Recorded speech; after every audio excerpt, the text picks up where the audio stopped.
Welcome to Process to Profitability, hosted by me, Samantha Mabe. Process to Profitability centers on strategic processes that reduce costs while increasing conversions, productivity, and efficiency for creative CEO women who are growing sustainable, successful service-based businesses. We'll discuss strategies that produce sustainable profits and how to apply these processes to your small business through solo episodes and some amazing guests this season.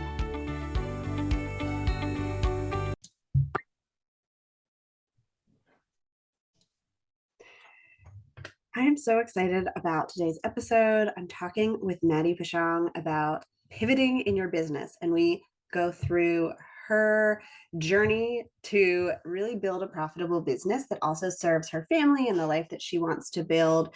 So I am so excited for you guys to listen and make sure you connect with her if you're interested in learning more about brand photography or just running a life and a business that you love.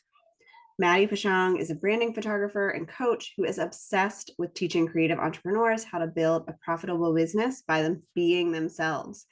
Through coaching, digital products, and personal branding photos, she helps women discover their magic so they can stand out in a saturated market, confidently scale their income without trading more time for money, and only do work they love.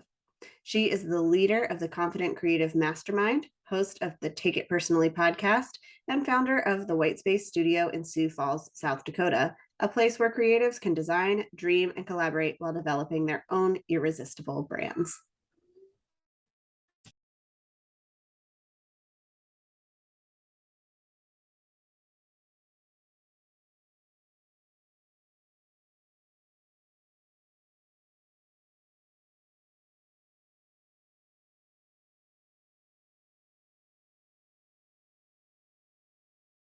There it is.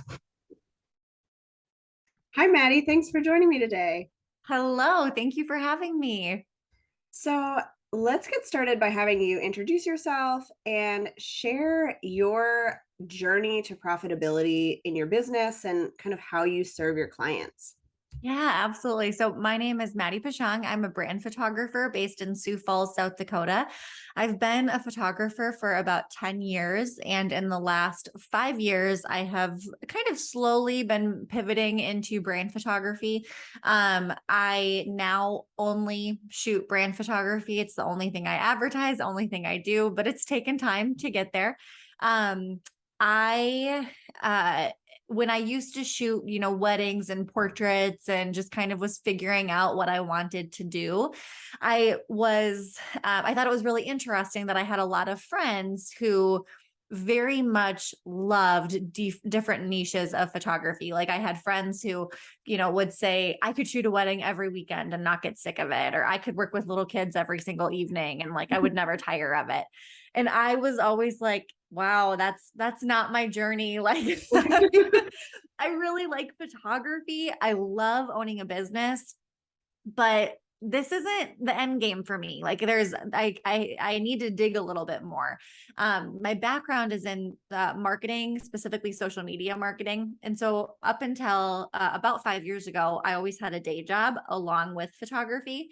And I really liked my day job. I loved working in marketing. It was fascinating to me. I loved the industry. And it also, I think, really helped me grow my business to the point where I could eventually leave my job. But I knew right off the bat, like there was going to be a pivot at some point because that was not my end game.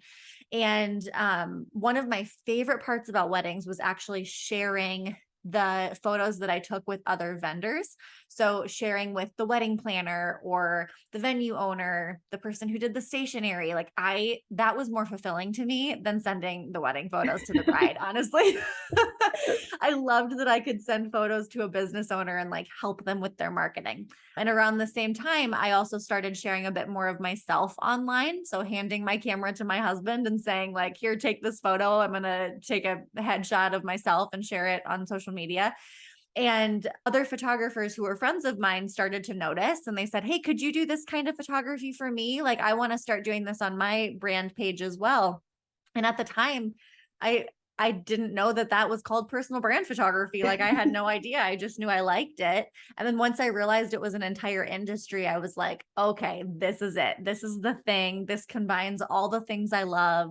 And from a profitability standpoint, it also allows me to price based on the value as opposed to based on a time exchange, because what you're providing is such an incredible value to business owners. So it felt like this is a really great way for my business to also be profitable and to not so much be exchanging time for money.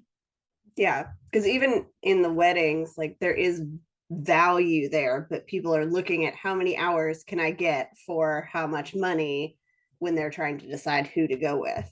Exactly. And I think in general, photography can absolutely be priced from a place of value as opposed to like how much time, you know. But as photographers, we kind of tend to get wrapped up in that. Like I coach a lot of photographers, and oftentimes when we're first looking at their packaging, it's, well, this is an hour long session. This is a 2 hour long session. So then immediately your client starts to equate amount of time with the price of the package. And Yep. that's tricky, you know, because as you get better, you take less time to Yeah. accomplish what you need to accomplish. And then we're penalizing ourselves. So with brand photography, it was really, again, I think this can be done with a lot of different niches, but for me, it was much easier with brand photography specifically to think through, like, look at the incredible value. I am creating photos that are going to make someone money. Like, Mhm. there's a value there, you know? Yeah. And I think for so many business owners, that is the key is like, does your work, even if it doesn't feel like it takes you a lot of time, help somebody else in their business? I was listening to somebody talk about that and I was like, oh, I can charge more for what I do because they are going to see the return on investment from that. It's not just, oh, they have something pretty to put up on social media or to put up on their website. There's actually money that's going to come into their pocket because they've invested in you. Exactly. And I want to be very clear, like there is incredible value in any type of photography.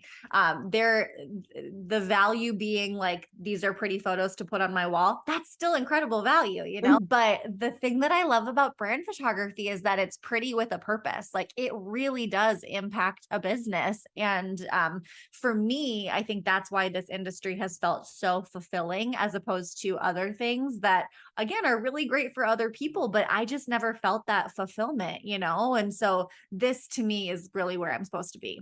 Yeah. So I'd love to know as we kind of dive into the topic of pivoting in your business. You said you knew that weddings was not what you wanted to do forever. How did you know when it was the right time to pivot into something else?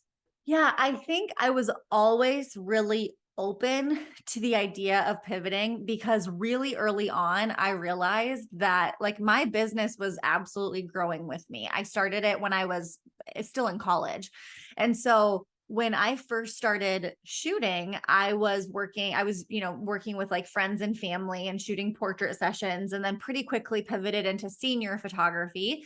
And honestly, what I do now, like it's easy to look back and be like, oh, everything like really happened the way it was supposed to. At the time, I really liked senior photos because I wasn't that much older than the seniors that I was working with, so I could relate to them really easily.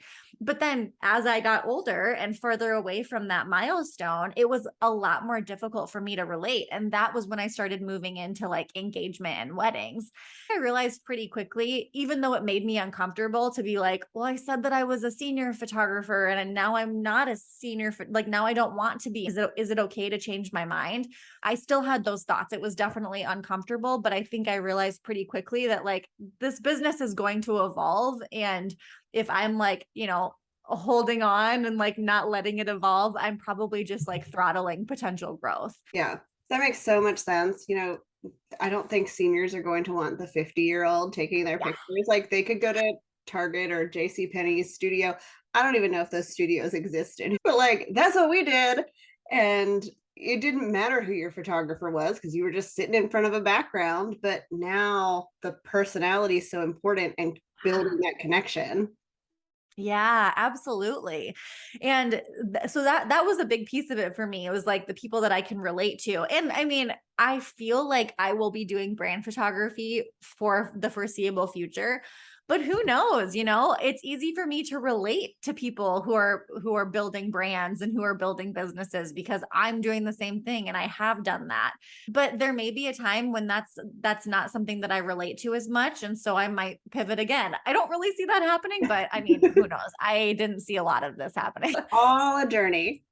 Exactly. I think another thing that made me realize that pivoting was going to need to be something that I would consider is that as my business and I were kind of growing together, like my life was changing. When I started doing photography, I was in college in a serious relationship, but still single. And then I was engaged, and then I was married, and then I had kids. I think back to the first few years of my photography business, and it was working 8 to 5 in an office, coming home, having dinner, and then working on my business. And I loved it, but I could not do that now. No. My kids would be like, Mom, you're super lame. Like, we want to play. So I think understanding that, like, there was a time in my life when working nights and weekends was totally fine. And I really enjoyed it.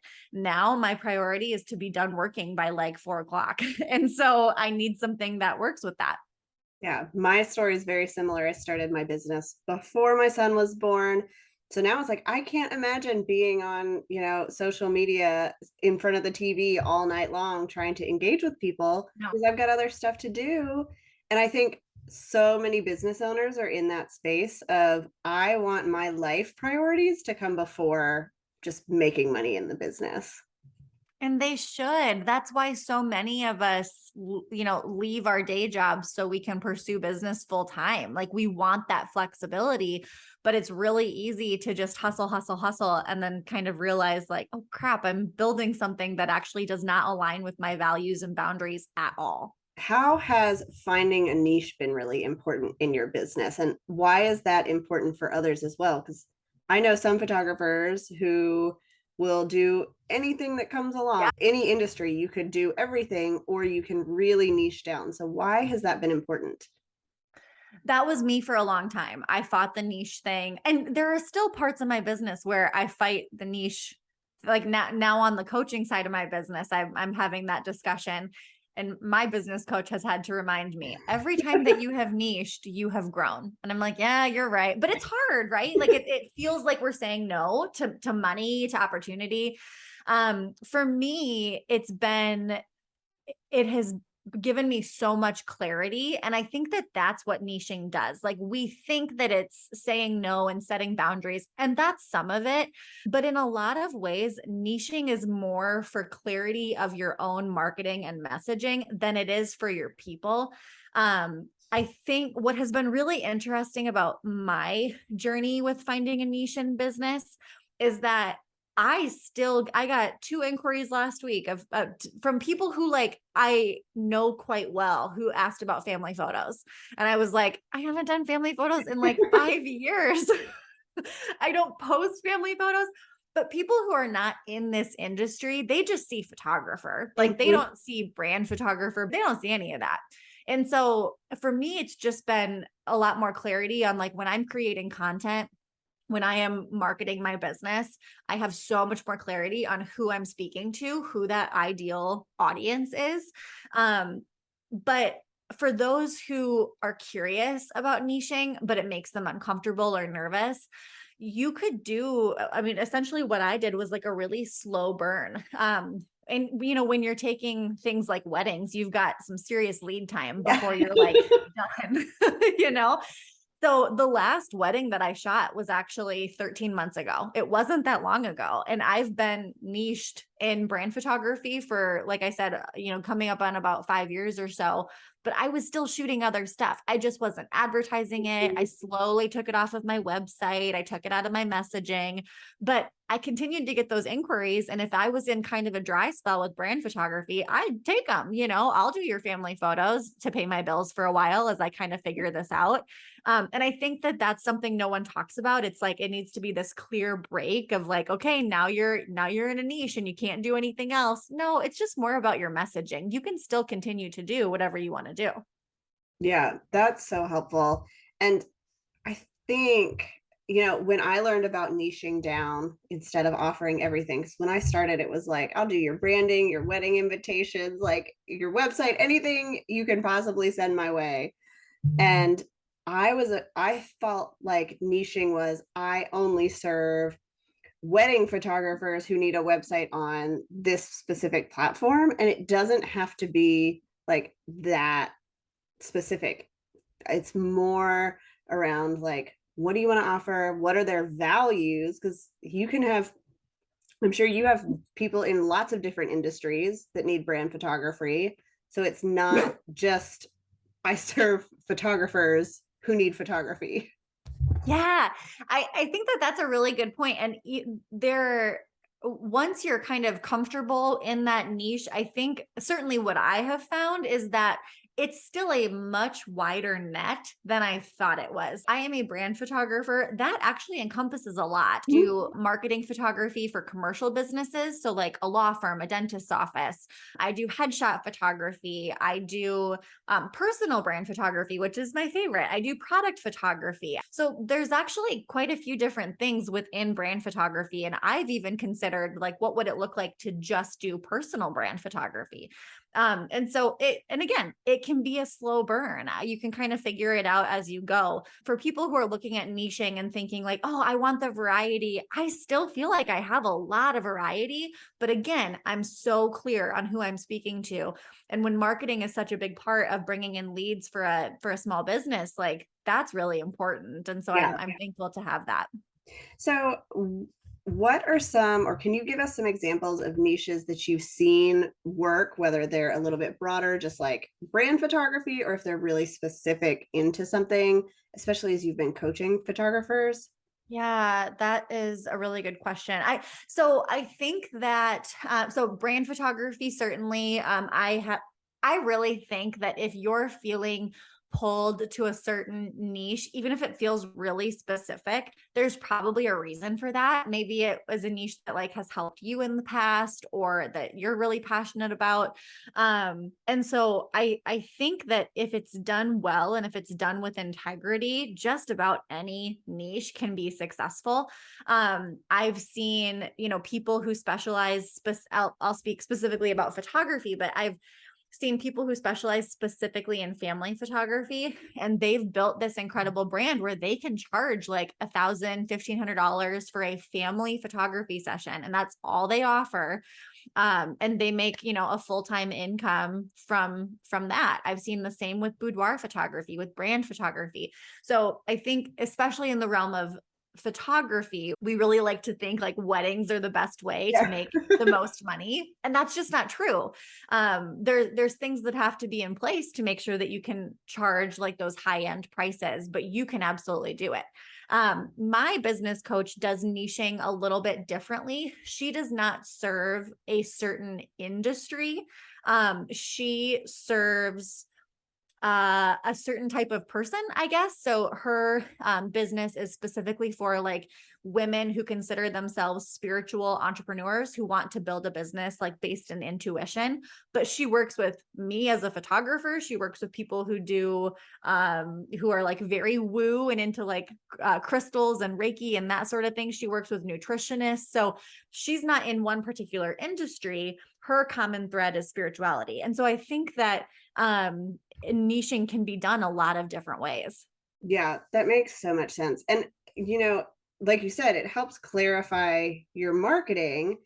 And I know it can be really scary to feel like you're niching down and you're going to say no to people. So I'd love to know, like, how can we get past that fear so that we really dive into it before we've actually seen the results on the other side? Yeah. Um, I highly recommend the slow burn, and I'll tell you exactly what that looked like for me. So I felt a lot of feelings about like taking things off of my website. I've always really prided myself on having great SEO. And Yeah. so I was like, I have worked for years to make sure when people Google Sioux Falls weddings, like my page comes. I don't want to, like just delete it. And so I just kind of slowly tweaked my website. So when you would go to maddiepeschong.com, instead of having weddings as a tab at the top as a part of the navigation, I just took it off the navigation. So people could still find it via Google. I could still send that page out. It would still come up in search results. I was still getting inquiries and taking weddings. But when you came to my website, it was slowly transitioning to look more like this person is a brand photographer. Mhm. That's the thing that she specializes in. Before I was really specializing in it, to be honest with you. And weddings was like the last thing that I did. But like I said, I was the photographer who literally shot everything. So and again, SEO was a priority. So I had a page. I think at one point I had a page for newborns, which is laughable. Like I should not have done that. But I had different pages on my website for every different thing that I was shooting. So I just kind of slowly took those out of my navigation so they weren't confusing people. So people weren't necessarily seeing them right when they landed, but they could still find them and I could still send them out. And I kind of did the same thing with social media. I realized early on that I would book what I was showing. And I think we all, as we get more comfortable with social media and marketing ourselves online, that's a pattern that a lot of us see. And once I realized that, I was like, well, hey, I'm in the driver's seat here then of like the type of sessions that I'm booking. So what do I want to be booking? And a lot of the time, for a while that was weddings. So I was showing a lot of weddings. And then as that shifted and I realized, that means I'm working nights and weekends, should I kind of start to make this move to brands? I started showing more brand photography and then by default booking more brand photography. So when you did, like, especially the social media, did you go and remove the old stuff, or did you just leave it on and it just like a slow transition as people scroll through? I left it on. I considered deleting because I'm a brand photographer. I love a good brand. Like I love where you can just look at something and be like, oh dang, like they know what they're doing. I have found that a personal brand fits me better. Mm. And I think that's true for a lot of creatives. And for me, a personal brand means it's very closely connected to who I am as a human, and humans change. And so I wanted to show, once I kind of got over the uncomfortableness of it, I wanted to show that transition. For me, it's important that people understand like I am a person, not just a brand.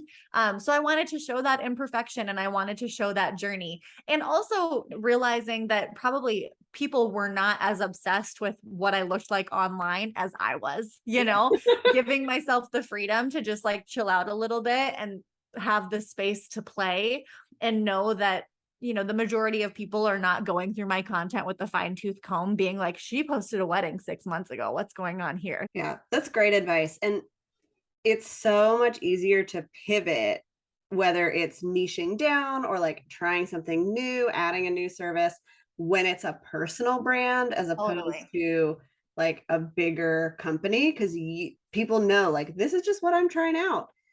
It always makes me think of Taylor Swift and like how much her music has changed, but we Okay. still love her and we still Did, listen. did we just become best friends?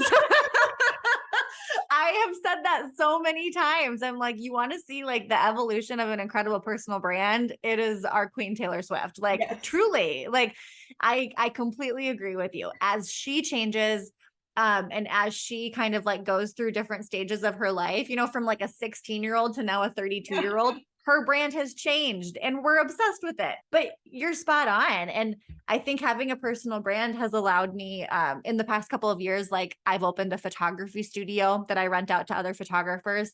I've started a podcast. I've started coaching. I think a lot of that has been able to happen because I haven't tried to hide behind my work. I have tried to be a person first and a business owner second. And so I have a lot more flexibility to pivot, to niche, to do what I need to do. So I would love to know, like, for you, when you pivoted into adding coaching or adding your photography studio, or for somebody who's looking to kind of pivot outside of just niching down, what does that look like? Do you have advice for that? Because I think that can be even scarier. Is like, I'm doing something that's totally different or outside of what people are used to from me.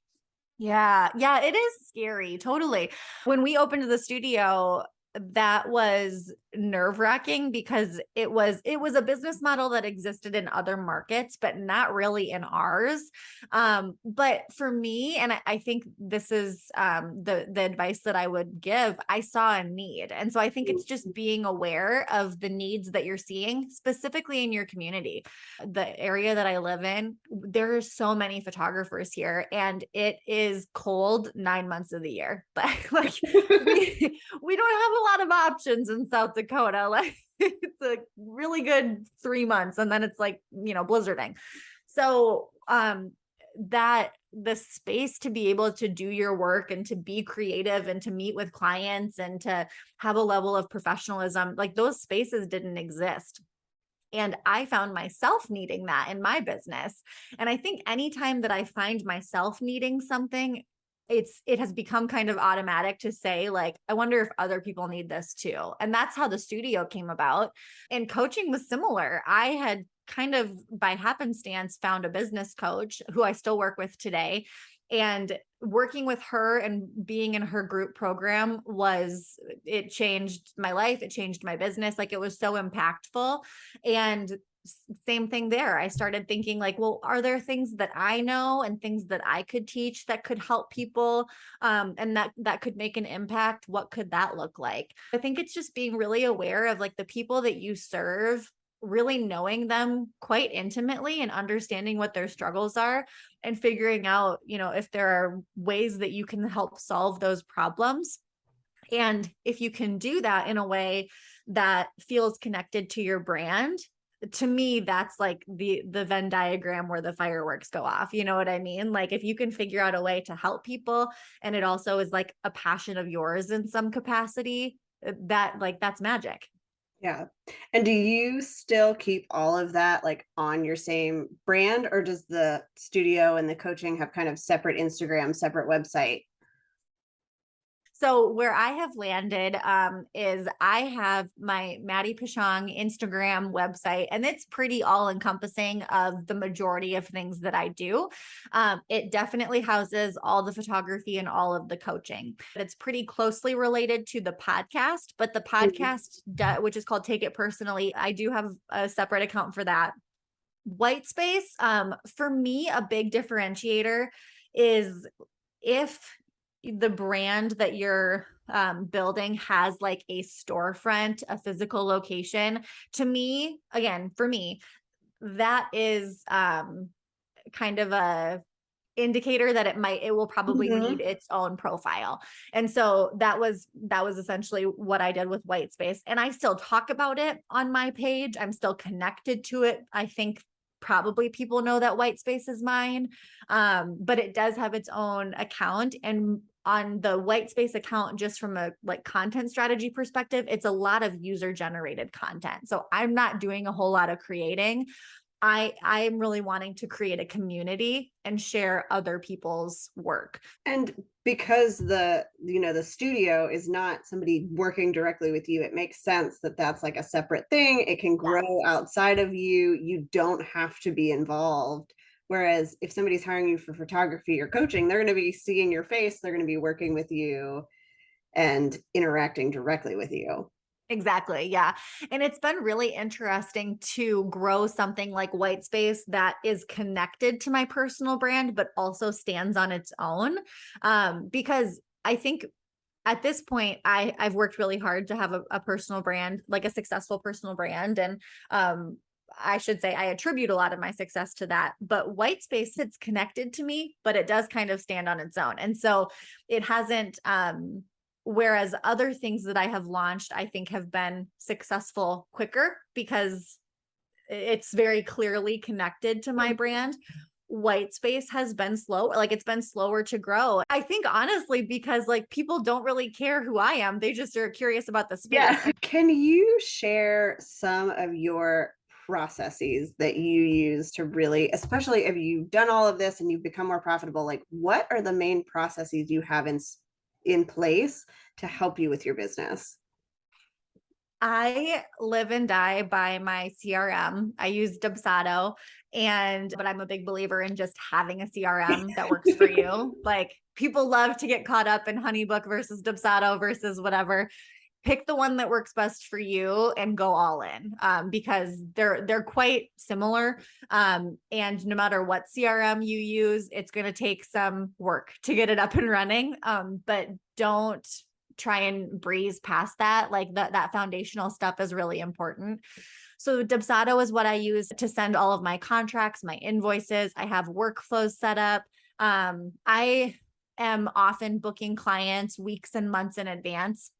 And since I had been doing weddings, it was always really important to me that clients didn't feel like they were giving me this big check and then like not hearing from me for 6 months. Yeah. Like as a client, that would make me very uncomfortable. And so I wanted to make sure that I was still, popping in and talking to them and sending them information, but also if you have multiple clients at a time, like that's really unrealistic. And so workflows have been a godsend, because I don't have to remember to send emails. Like they just go automatically. My client gets educated, and they also get the same user experience from client to client. So I think it's easier for me to get like referrals and reviews Mhm. that way because it's just consistent. I have a virtual assistant who's just like my right hand gal. And she does a lot in Asana when it comes to podcast production. And then I also use it for session planning, because the way that I do brand photography, there's a lot of steps involved. It's quite a bit of planning, and it's really nice to have a checklist. And then Google Calendar. If it's not on Google Calendar, it doesn't exist. Yep. I have one that I share with my husband, and his coworker texted me the other day because I had a event on his calendar that said like Jeff home for kid drop off, Maddie gone, whatever. Basically, you need to be home because I'm not going to be home and our kids are getting home from school. And his coworker texted me and was like, "That is brilliant." I'm like, that is the only way things get remembered in this house. And we started preschool, my son, and Mhm. his drop off time is like 5 minutes later than I had initially thought. And I was like, I have to change this or everything's gonna be off. We're gonna be at the wrong time. You're right. If it's not written down, it's not happening. And I had a really bad habit of like overscheduling myself and then not asking for help until the last minute. So we'd be like laying in bed the night before something and I'd be having like a nervous breakdown. I need to sit down and plan ahead and to have a better idea of what my schedule and our family schedule looks like so I can ask for help, in a way that doesn't like put other people out, because that's what I was doing. Yeah. So yeah, big Google Calendar fan over here. All right. So as we wrap up today, I always like to ask people what has been the most impactful decision you've made in your business and why? Ooh. Okay. Mine is kind of two part. I would say like just surface level investing in coaching. When I mean, to be honest with you, when I started investing in coaching and found the coach that I still work with today, I didn't know what I was getting myself into. Like I really didn't. It just felt like kind of a natural next step. And I was like, I don't know, hope this works.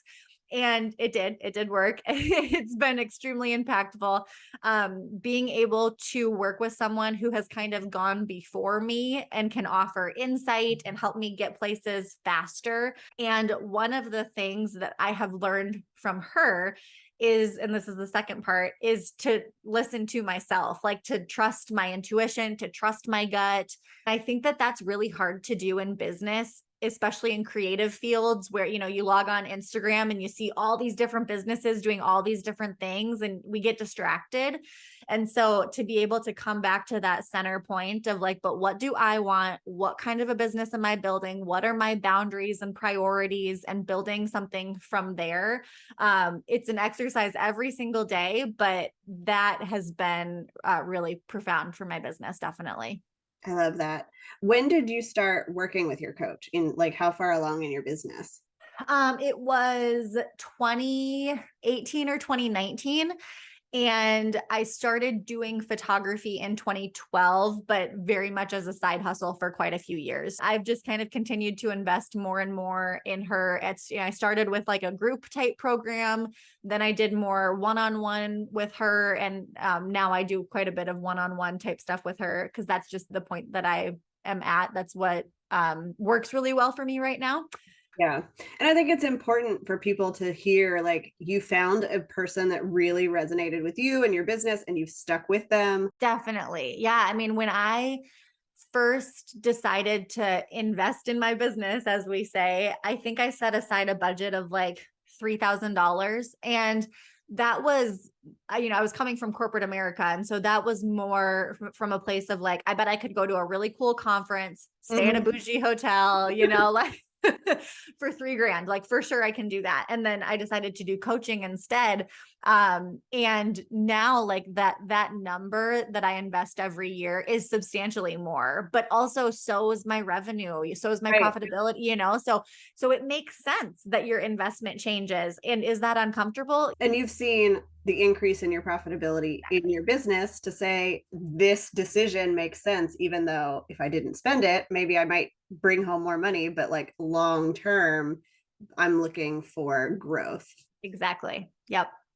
Awesome. Well, where can people find you online and connect with you and, learn more about what you do so that they can connect with you?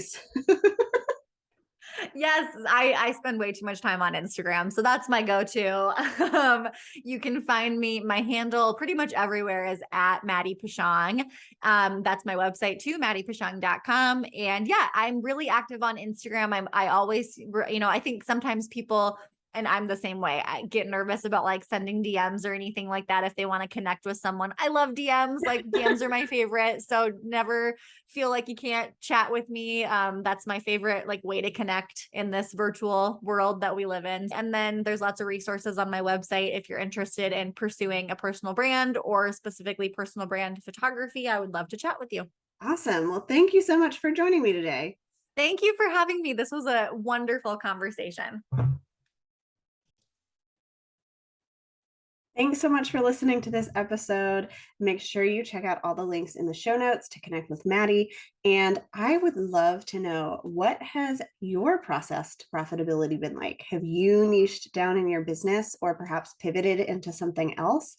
Send me a DM on Instagram or TikTok, or you can always shoot me an email. Thank you so much for tuning in to this episode of Process to Profitability.